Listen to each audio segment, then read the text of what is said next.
Men Hindistonga operatsiya uchun borganman. Tuzatish uchun ketyapman. Ham maktabga borib rasm chizish uchun.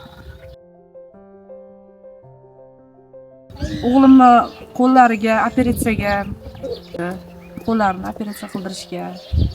Mana masalan o'ylanib qilardim. O'g'lim qo'li ham operatsiya bo'larmikan? Qo'llari tekis bo'larmikan? U ham oddiy maktablarga borib o'qirmikan degan xayollar bo'ldi. Yotganimda ham, turganimda ham shu xayolda bo'ldim. Mana inshaalloh Xudo nolalarimni eshitgan ekan.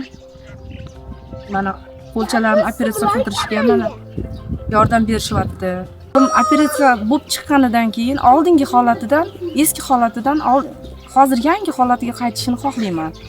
Mana masalan, o'zi ovqat yeb, qo'llari tikka bo'lib, maktablarga, oddiy maktablarga borib,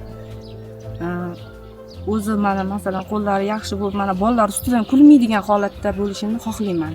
Ko'rsin deyman. Katta rahmat ularga.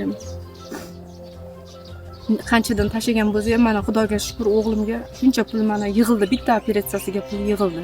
Ona fondiga, Klik ilovasiga, Inson uchun platformasiga, butun xalqimga kattakon rahmat deyman. Sog' bo'lishsin. Amin.